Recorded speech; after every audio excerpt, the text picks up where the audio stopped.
first month that I really was like, I think I can do this, I busted out almost $6,000. Wow. Take home. And so I was like, okay, I'm pretty good at this. Let's do it again. And then the next month it was $6,500. And I was like, all right, what goal can we set? So I set a $12,000 goal the following month. I was like, I'm going to double it. I did $22,000 my third month. Take home. Treading water is the same as drowning to people like you and me. You better start swimming. Welcome to the show. I'm your host, Rob Green. Well, welcome to today's podcast. We've got Ashley Sicilia. How are you, Ashley? I'm really good. How are you? I'm great. So we actually tried to do this a couple months ago before summer break, and we just missed on the recording. So I am been very excited to talk to you about what you've been doing, kind of your background, your experience, and then also you've been helping a lot of new affiliates. So can you give us, let's start off with a little bit of your background. How did you get into this, and how long have you been an affiliate and creator? So I've been doing it seriously since January. Okay. It was kind of one of those things where I was like, oh, let's try it. I had already been doing Amazon affiliates for about 6 months, just here and there. And I started seriously in January. So I count January as like that first starting month, even though I had been doing it kind of like intermittently 2 months prior. And then the first month that I really was like, I think I can do this, I busted out almost $6,000. Wow. Take home. And so I was like, okay, I'm pretty good at this. Let's do it again. And then the next month it was $6,500. And I was like, all right, what goal can we set? So I set a $12,000 goal the following month. I was like, I'm going to double it. I did $22,000 my third month. Take home. And I was like, well, let's do it again. So it's been history from there. Wow. It feels like an American dream to me. To honestly, I've talked to a few other affiliates, and the speed, and first of all, not everybody is able to do what you did. So let's start there. It's not everybody's going to be able to just take off first month and crush it. But I'm hearing more and more of these stories where people are putting in the work and they're getting these amazing results, what I would consider very, very quickly to what a traditional business would be. 100%. In all fairness, I have been a content creator since 2006. So for me, being behind the camera, that's been very natural for me. And I know that other people might not have that same, when you're talking to a phone, it's a little intimidating when you first get going. But once you start when you look at it as like, I'm making money doing this, you get out of your own way real quick. I call those overnight successes 15 years in the making. Correct. Yes. Yeah. So you did all the work, you did all the prep, and then opportunity rose, and then you stepped up and said, oh my gosh, this is amazing. I better lean into this a little bit more. 100%. So then I think you started helping out a community, right? Which has got a lot of new and aspiring, call it, affiliates and creators. What's been your experience with those people? Some of them, one of the creators in that group posted for 106 days. He didn't get nothing for 106 days, and he made six figures in his first, and like after 106 days, he made six figures in 1 month. Wow. Yeah. One of my counterparts in that group, he did 100,000 in 1 month as well. One of my really good friends, she did almost 200 this year, this last month in August or in July. Okay. And I want to you and I know this space pretty well now. So let's back up for the people that don't. So just to be clear, people are typically doing either brand deals where the brand is giving them some money and a commission, or it's just a straight commission. And then what's happening is the videos are generating they call it GMV, gross market merchandise value. And then they're getting a percentage of that. Those sales are happening. Yes. So, and would you say that I'd say 15 to 30% is about the range, maybe as low as 10, but 10 to 40 is the big range of commissions? Correct. Anything under 10 is insulting. So if you are an affiliate, I wouldn't recommend doing anything under that. They don't value you as a creator, and they're trying to capture as much as they can. If they're a newer brand and you see the value, sure, but I would not recommend anything under 10. Personally, I don't take anything under 15.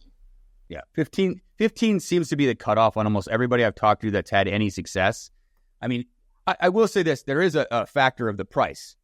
If it's a $100 product versus a $5 product, a $5 product at 15% is not a lot of money to you. But for someone to generate $100,000, and let's use 20% to keep the numbers simple, that means they generated $500,000 in revenue during that month. Correct. And this is not, for those people listening, this is not one person doing this or two people doing this. I see lots of people doing this There's when we do our research. thousands and thousands a month, and every month it's a new one. I mean, you're seeing them on TikTok, and when you first see them, you're like, yeah, whatever. This is not happening. This is not truthful until it happens. Then you're like, oh wait, no, people are actually doing this, and I can name 10 off the top of my hands in the last 6 months that have hit and have had $50,000, $60,000, $70,000 months in take home net. That's what they brought home. It's absolutely amazing. Okay, so we know there's some winners, and we know that it creates it. You need the discipline and the consistency, because we don't even the top affiliates that I see when I do my research. Not every video goes off, and they're the number one, and they're still not going to have every video go off. So, what's the advice you've been giving and give to people, like especially that are, let's call it, new to moderate success? Posting consistently. Ideally, what I recommend is if you are starting out, start with 1 video a day. I'm posting 5 a day. I also have 2 accounts, so I'm posting anywhere between 5 and 10 videos a day between those 2 accounts. Because if one account, I had my account actually hacked last month. I somehow got it back, but there was that moment of like, oh no, what am I going to do? I'm generating thousands of dollars a day on this one account, and it just got hacked. I mean, I got it back, thankfully, but if you're posting every single day, you really shouldn't have an issue, because it just takes one video. The more you post, the more you're going to make. You can go live, but you're not going to be making that residual income. So I say post a video, go live.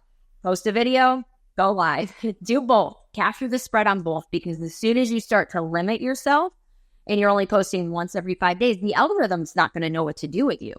They're going to say she's inconsistent. Why would we push it? They want you. TikTok's main goal, Amazon's main goal, any platform's goal is to keep users on that platform as long as possible. So if your video is doing it, whoever's video is doing it is the one that they're going to push the most. So you're doing it in numbers.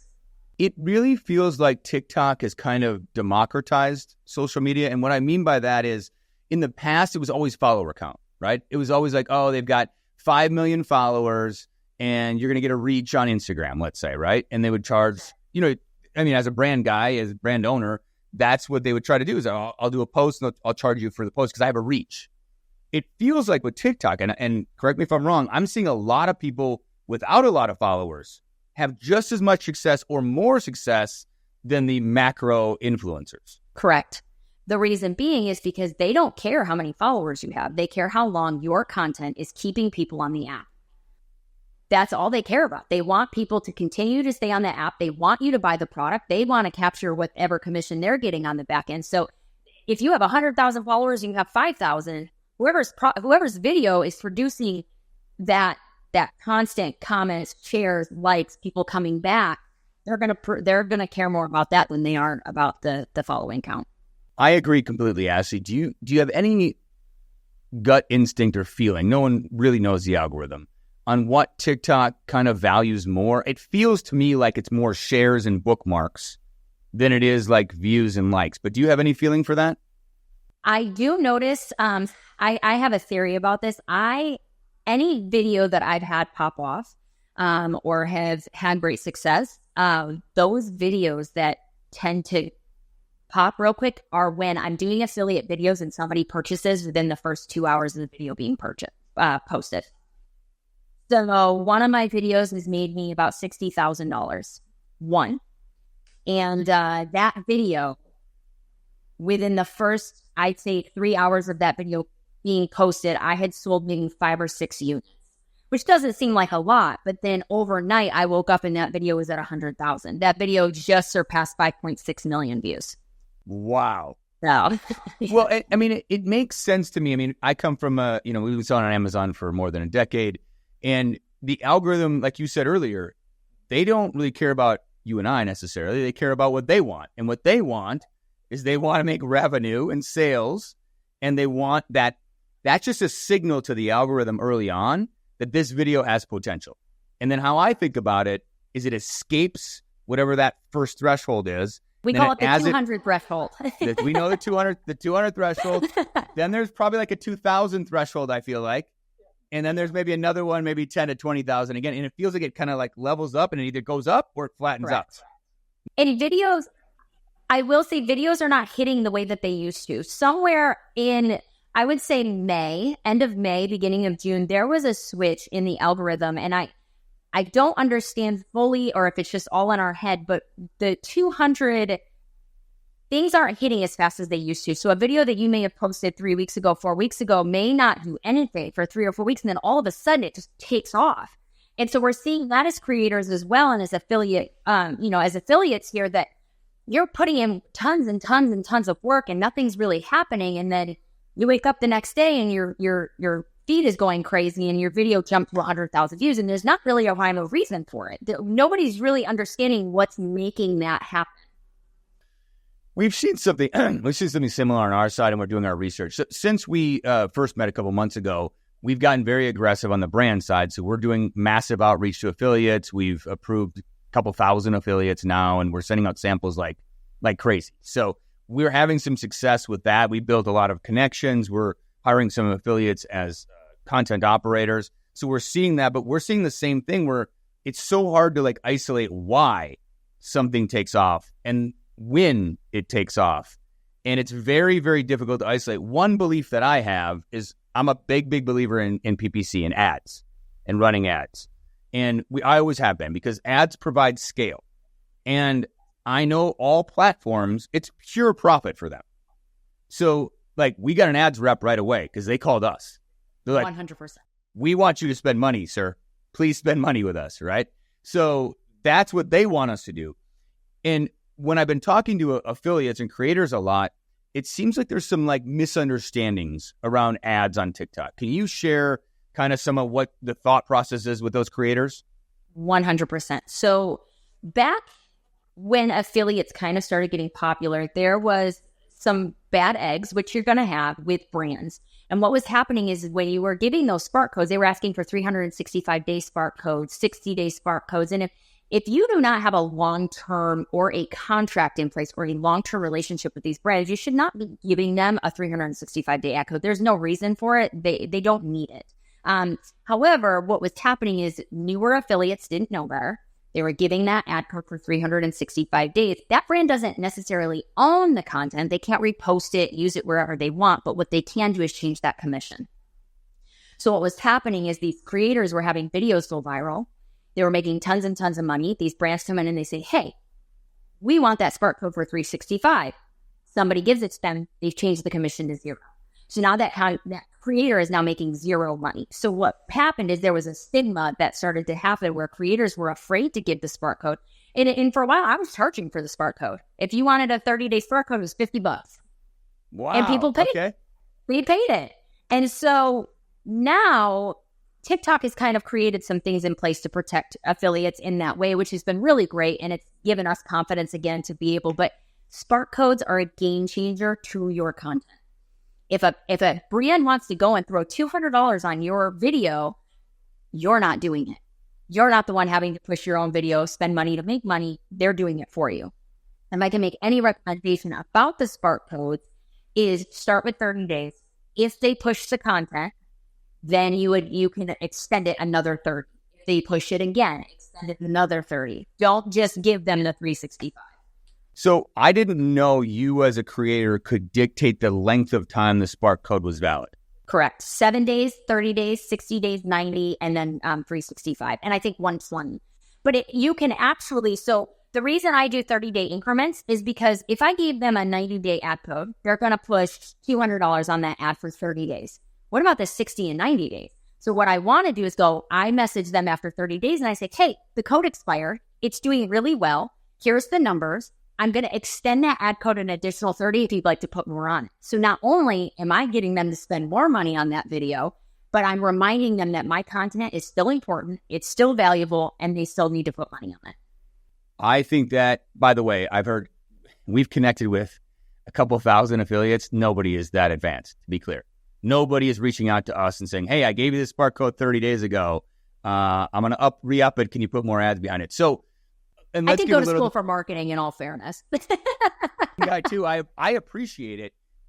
It's just good business sense. But let's go back one step for some people that maybe not familiar. So how it works, if I'm an advertiser and I'm a brand owner, I'm a seller, and I've connected with you, For me to run ads on a video you've created, I need it's a TikTok term, a spark code. You give me that code, and then when I go into the advertising platform, it says in there, add spark code. So I add the spark code. It allows me to choose that post, and now I can run ads. That's how it works. So everybody that's listening can understand like the mechanism behind it. Now, there is another way to do this that we've been using on our like longer term relationships, where we give them a QR code, and then they're able to scan the QR code. And now one valuable piece of that is they just launched a new ads campaign last week called GMV Max Ads Beta. Yeah, I just saw it. It's going to be so good. It's awesome. They're actually case study that they sent out in the email is a friend of mine. He's been crushing it he was doing the beta, and he's been absolutely killing with that ads campaign. But what it does by someone scanning my QR code, now it gives me access to all the videos they've created for us. And then what happens is the algorithm inside of TikTok will pick from there and choose which ads to run into what audience.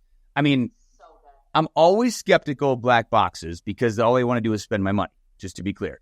But if it actually works and has a good ROI, we have an unlimited budget for ROI or for profitable activities. We will always spend money on profitable activities. And so I think there is some misunderstanding amongst a lot of affiliates who, I mean, we've had a few affiliates say, oh, I can't give you my spark code because you can take over my account. And we're like, that doesn't work that way. That's not what this is. This is for ads. I believe that is the misconception is in the beginning when those bad eggs essentially were kind of changing the commission structure. There was a misconception that they now own the content. They don't own the content. They have free will to do what they want as far as commission. And so if you read kind of the terms and what you're doing when you give it to them, it does explain very clearly. I mean, no brand without a contract in place or without your consent can take your content, repost it as their own and if they are doing it, charge them. Do not just give a brand your content because unless it's like a big company. I've had some pretty large companies reach out to me and the exposure of that would have been great for me. So I was like, sure, let's do it for the exposure. However, if it is a big company, they are willing to pay you for your raw footage anyways. Ask for the money. It benefits them. They're going to make money on it. Ask them for the money always. I think that's great advice. The other thing I would say about that is I just don't think, like you've already stated this, but I want to double down on this. I just don't think most creators don't understand the value of having partnering with a brand who's willing to put the money behind it. Correct. Because the difference can be dramatic. I mean, if we have an ad or if we have a video that's going well, like in my brain, I'm going after it. Like as long as we have inventory, we're going to go after it and we're going to push.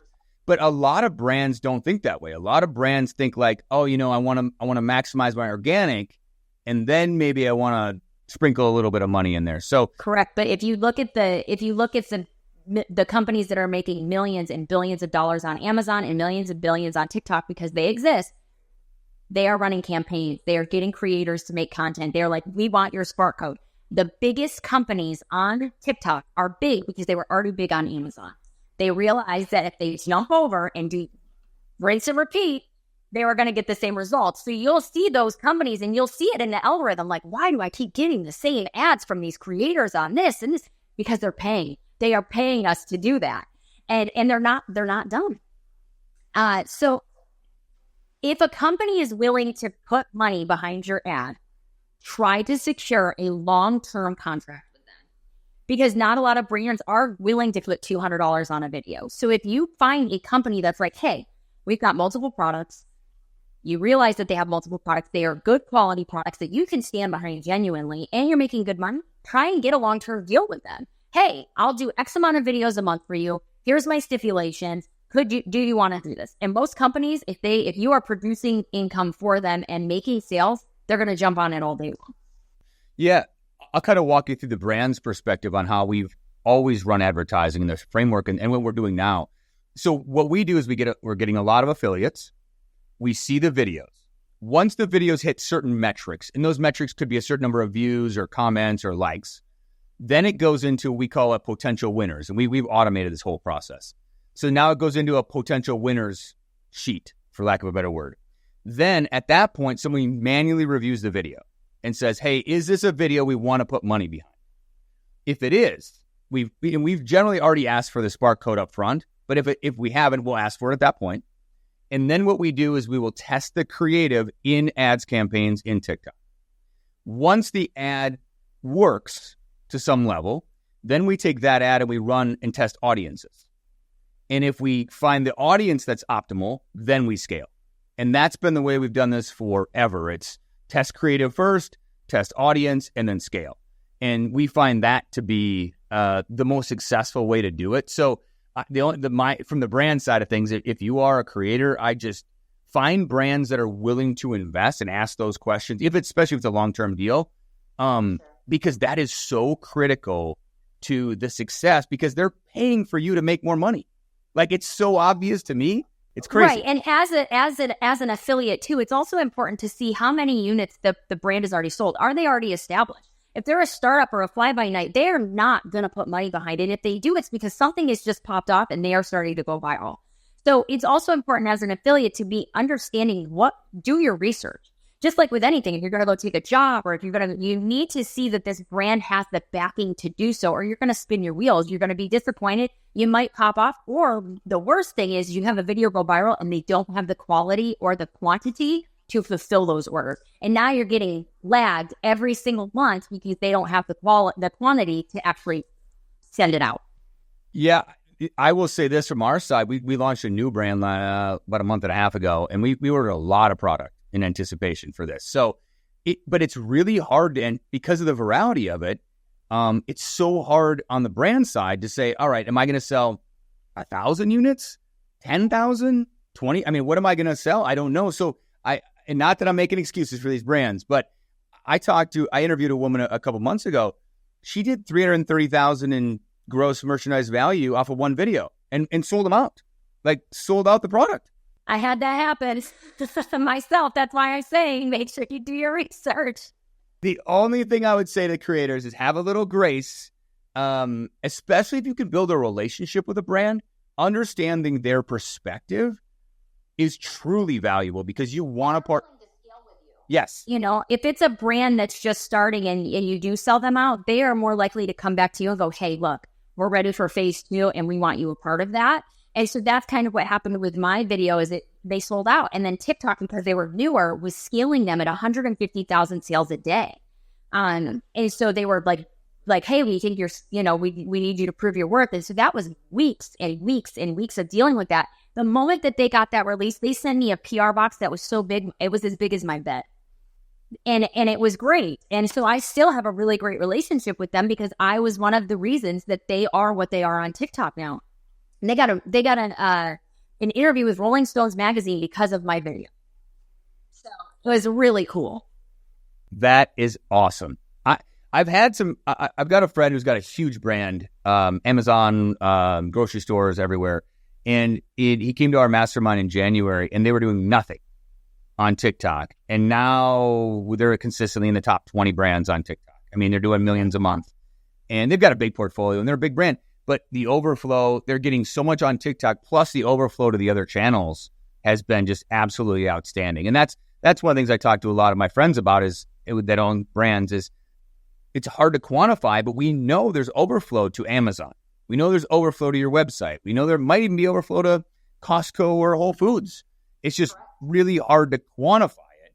But I've seen enough friends' data to show wow, this really changed Amazon. And it's funny because I was early June, I went up to Amazon headquarters in Seattle and I had some meetings with some executives and it was just one other seller and myself. And the reason I got asked for this one is I tend to speak too bluntly.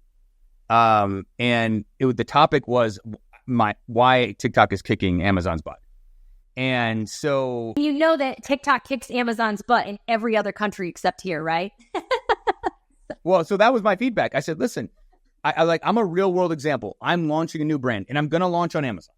But my focus is on TikTok because, and I'm not kidding. This is a real number. I spent more than $100,000 in Amazon ads the first month. Right? It's hard to make money on that, by the way, on a new brand on Amazon. And I've been launching on 10 years on Amazon. But how I think about it, and this is what I was explaining to them, I think about it now to launching products and brands to spending significant money on TikTok because the ROI appears to be much larger than the ad spend, because I'm not getting, I think about it like this. When I advertise on another platform or even Facebook ads or Google ads, a lot of times it's a linear, right? I get a 1-to-1. I advertise, I get a buyer. TikTok, I might advertise and I might get 10 buyers or 20 buyers. And that virality part of it, or 1,000, the virality part of it is so valuable that I still feel like, I mean, it's been around for 9 months, 10 months, 11 months now, but we're still in like the second inning of this. I still feel like we're very, very early for those people that feel like they've missed the boat. Do you feel the same way? I think it gets a little overdone because you get people who see the numbers. They see people who are like making all this money, brands and affiliates, and they're like, we want some of that. The problem is you, out of the 100% that sign up, maybe 3% are going to stick with it and continuously do it. Some people want it for that quick hit. So you're going to get that, like, right now I feel like we're in there where everybody's trying to do affiliate marketing and everybody's trying to do it. But if you've been in the game for a long time and you're consistent, you know that that's going to fall off. Most of those people are going to not find any success in the first 30 days, maybe even the first 2 weeks, and they're going to be like, I'm done. So you're going to have that. However, for companies that are consistent and affiliates that are consistent, you're going to see consistent income coming in. It might not be exactly in your timeline, but as long as you stay on it, TikTok will praise you and give that back to you once they see that consistency. Yeah, that I feel the same way from the brand side. I feel like this is such a huge opportunity. And, you know, you've already gave some examples of people that have changed their lives financially. I mean, I've interviewed a few people like that. And I see a lot of consistent performers in, you know, we use different software tools to do research on brands, shops, and creators. And you see some consistency there at the top. And those people are they're diligent. Like everything else, like I said it earlier, like overnight success, 15 years in the making. Like everything else, if you put the work in and you do the right thing, you're going to increase your probability of success. I'm not saying it's going to work, but you're going to have a much better chance. I wish I could line up every single person that when I started social media in 2006, all through college, I started in high school, and all the people that are like, oh, why are you doing this? Another YouTube channel, another this, another that. And now they're like, we get it. So it was really cool, you know, because my parents have been really supportive of kind of the content creation thing my whole life, as long as I had something else, as long as I was doing something else, you know. And so it's cool now because now I'm making more money doing this than I am running. I've owned an online luxury consignment store for the last 7 years. I make more money now doing TikTok 10, 15 hours a week than I do. And now I have an assistant and employees running the warehouse for the online consignment. And I'm not even making maybe even a quarter of what I'm making on TikTok. And I made really good money doing that. So it's been really cool to be able to be like, I did it. That, congratulations, first of all. I love the entrepreneurial story. I'm addicted to it. I believe anybody with the right direction and the effort can make things happen. And I think that the democratization of this now, I look at it and say, listen, like, why not? Like, why can't it be you? And the other thing I will say about that is that in the past, social media, I think, was slanted more towards the perfect people, right? The people that looked perfect. And now it's relevancy, right? You're even seeing that in music. You're seeing that in the celebrity culture as well. There's been a shift. People want realness. And excuse my French, because I am going to say, but people can see through the bullshit. We are smart consumers now. And so now there is a point where you can watch somebody and go, they're lying. Yeah. This is crap. They're just trying to make a sale. And we are smart consumers now. So you do see that real videos. And I will say my biggest video is me talking to my phone like it's my best friend on FaceTime. That I have had overproduction videos. I have had super scripted videos. The videos that do the best is when I am being the realist and you can tell that it is genuine and that I am genuinely in love with the product. That is awesome. I love that. I love that it's allowing people to just do something and make money, whether it's a side hustle, whether it becomes a new business or a main focus. I love that it's helping people change lives that are willing to put the work in. Like, I feel like I've always felt like this. I'm going to give my American spiel here, but we're in the land of opportunity, and there's always opportunity out there if you put the work in. I've always felt that way. So, all right. So you have had this online store for 7 years. You've done affiliates now. You've had great success with that. You've helped out on a community a little bit. What's the next step for Ashley? I know the TikTok thing isn't going to last forever, so I'm always like 3 steps ahead. However, I do know that YouTube just launched their platform, so that's going to be something that I'm going to be focusing on and getting in. And I've relaunched a YouTube channel and all of that as well. So doing that, kind of going back to my roots, which has been really cool. But ideally, I think there's going to be a point where either I launch a brand or I launch something that is representative to help other people. I think everybody's tuned into WIIFM. What's in it for me? So I think in order to be successful, you have to serve. And so I think somewhere down the line, there is going to be maybe a brand that takes place, or I don't know. I'm kind of open, but I know I need to be thinking about my next move. So there are some things in the works and moving along with that. But ideally, I would like to help other people kind of find success and do that. I love that. I think that you've got the right mindset for it. And I've interviewed a few people that have the right mindset because nothing lasts forever. And I think that you really want to build enterprise value is at the end of the day. You want to build something that you have some ownership in that is saleable. There's a great book called Built to Sell. I've read it. I think he might even have a podcast on it. The idea of building a business that you can sell is how I think about every business we build.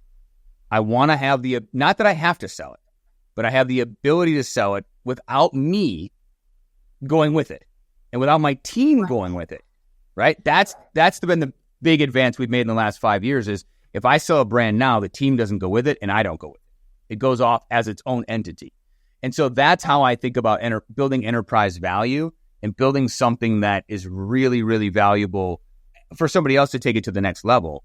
And that's what I think a lot of people, I met a guy recently, he's got a big YouTube channel, but he did a drop shipping course and they've been killing it. And I'm like, what's next? And he's like, I want to do a brand. So he came into the office and I kind of walked him through Amazon and talked him through like analyzing and looking at different brands. He's like, yeah, look at this. I'd never seen this brand before and it's killing it on Amazon. He's like, they built this all on TikTok. And I'm like, I'd never seen it. And they were crushing it on Amazon. Sure. And the one thing that I think a lot of people, I mean, maybe I'm speaking out of turn, but most people who are on top, right, they start to slow down. I'm making it. I'm slowing down. Do not slow down, because if I know anything and if I can lead with anything is when you're doing social media, affiliates, when you're doing anything, it's very feast and famine. You're going to have really high months and you're going to have really low months. And if you are not prepared mentally for that, financially, it'll crush you if you're not prepared for that. And also, it has to be a mindset. You always have to be thinking about what's next, and building other things alongside it, because it changes like that. So building a brand alongside what you're already doing, or starting another side hustle alongside what you're already doing, whether you are on top of the world or not, that is super important, and always be thinking about your next move. Yeah, and I'm going to tag onto that because I'm a finance guy. Don't spend all of your cash flow when you start making a lot of money. I see a lot of people for the first time when they first, and I'm sure I did it when I first started making a lot of money, get a little carried away with their spending. So don't act as if that best month will be your every month moving forward for the rest of your life. So that's just a little, I'm not a financial advisor and this is not financial advice, but I highly recommend not doing that to everybody because it's so easy to get caught up in it, right? So, well, this has been amazing. I am so happy to actually finally connect for the interview. And I think it's really beautiful what you've kind of built and all the hard work you put in to get to this. And I have no doubts whatever you decide to do next will be extremely successful. Thank you so much. All right. Thanks, Ashley. I appreciate it. Thanks. Have a good day. If you enjoyed today's episode, please subscribe, leave a review, and share with friends. And if you're an entrepreneur interested in coming on the show, visit therobgreenshow.com to get in touch. Stay curious and never stop learning, improving, or growing.